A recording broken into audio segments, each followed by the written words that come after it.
Alright guys, got the Bushmaster and the machete done. Now to get started on this beauty. This is a Nexa RareBear 30 to 40 cc plane is what they call for. The hardware is decent with the push rods. I don't like the hinges as much. They're a little bit weaker, so I got the ones on the right, which are Dubrow. Heavy duty pinned hinges. The cotter pins come out because I'm really bad at gluing those in, and I get glue everywhere.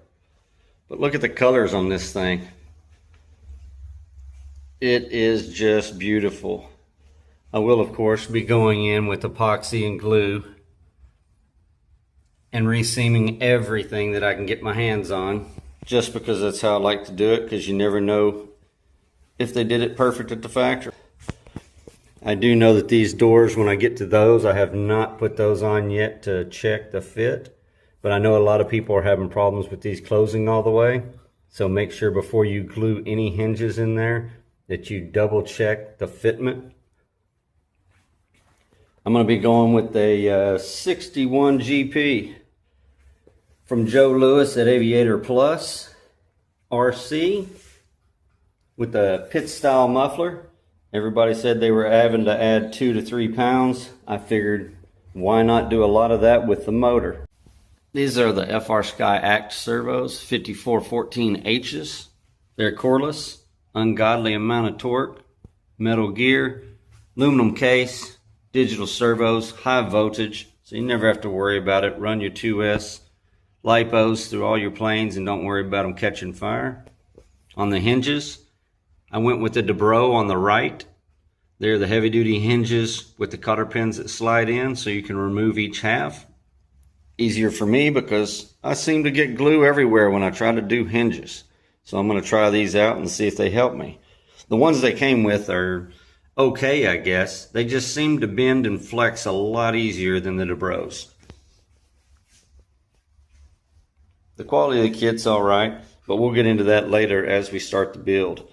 This is the template that I measured out. This is going to fit over the firewall so I can cut the design out so that I can get this bad boy to fit through the firewall, and this engine will mount flush, which gives me the perfect dimensions from the firewall out to the hub for my prop.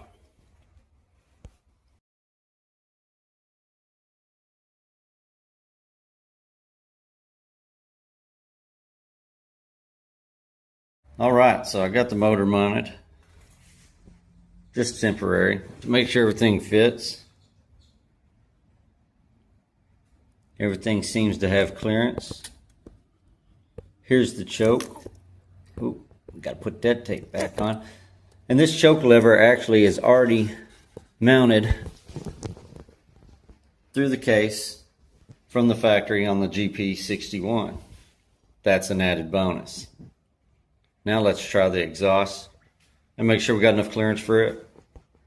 Got the exhaust on. As you can see, got plenty of clearance. Shouldn't have any rubbing issues.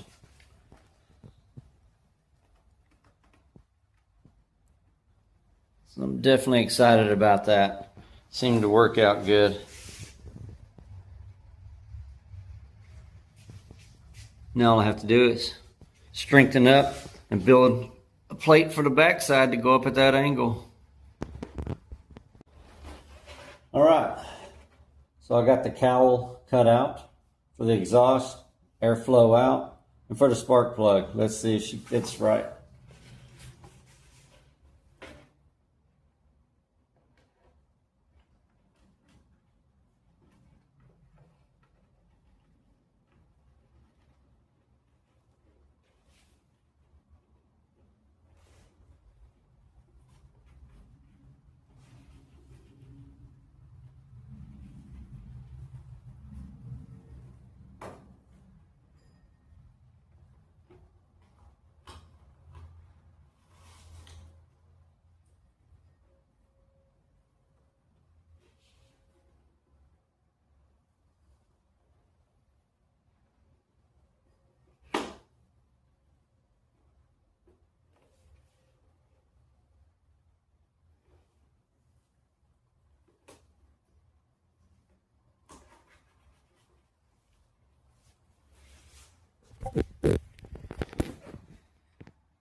Had to cut a little bit more there, and still may take a little bit more off so it doesn't end up rubbing the muffler.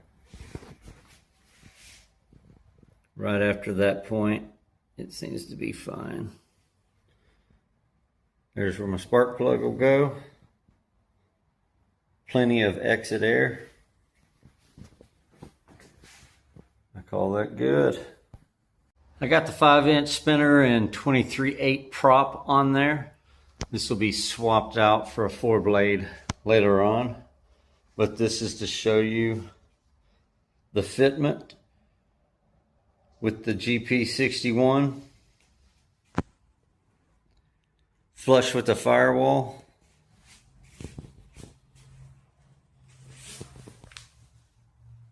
I do believe it's a perfect fit. You can always space it out a little bit more if you want your spinner to be out a little bit further, but you have plenty of clearance with the blade. And if you want to use the radial insert, the fake one that they have, there may be adjustments you'll have to make on it. I haven't tried that yet because I'm not for sure if I'm going to use it. But she's looking pretty good so far. And like I said, I think the GP61 is a perfect mate for this plane.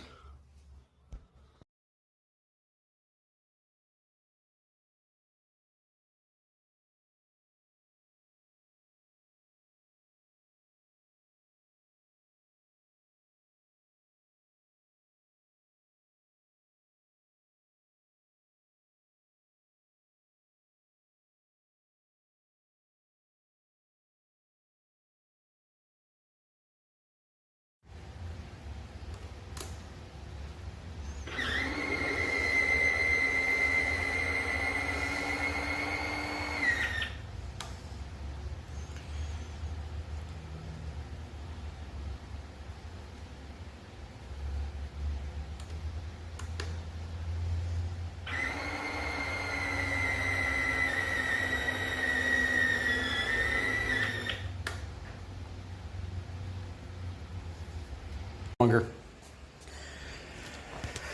I've got all my linkages in, my rod's cut. I got all the surfaces hinged and glued. You'll notice I got a lot of petroleum jelly left in there. I'm really bad about gluing my hinges together. This seemed to work. They moved freely after everything dried. I used Gorilla Glue this time instead of epoxy. I went to Hobby Lobby, bought this container with a metal needle on top. It worked perfect to get the glue inside the hinge slots. That way I wasn't just putting it on the tip, I was getting it down inside. I got my new awesome landing gear on. This is from RC Warbirds.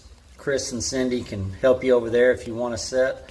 It is a true bolt-in, perfect fit set. And if you notice, this doesn't have that little tiny pin that goes in and bends all the time and breaks off. That whole shaft goes up into the sleeve there and clamps down. I mean, this is just solid. This is really heavy-duty landing gear.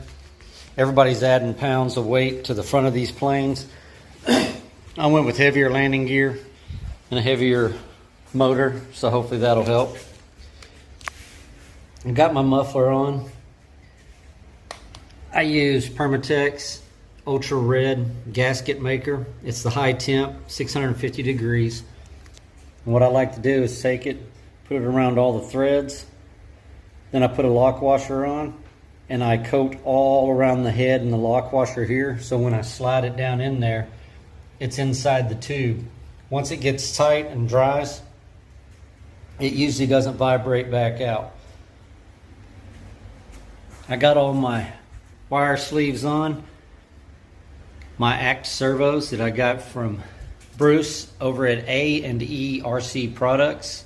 Great dealer for FR Sky products.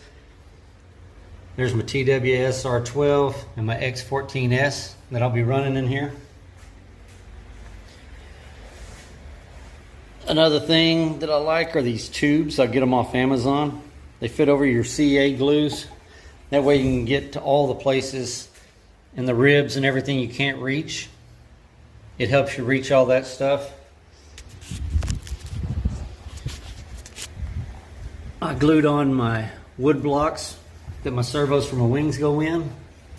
It came with these little ones. I went ahead and went with some bigger ones. Just wanted as much contact as I could get to hold those on, just to assure that the servos don't come out. Once those dry, I'll get my servos installed into the wings. A couple of problems I had. The horizontal stabs definitely weren't true. So I had to sand on the inside of the fuselage, top side on one, bottom on the other, to get it turned just enough to where it was square, where it should be. Got it all epoxied in. And don't worry about being able to see your epoxy and all, because they send you this other sheet of covering. And I'm going to cover this hole here, and I'll blend it in all right there. It'll look like it's brand new, which it is, but you'll never be able to see the glue in there.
That'd even make it look more racy.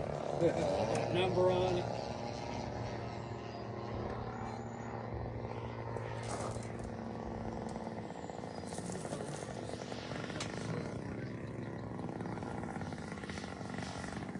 It's going down pretty good.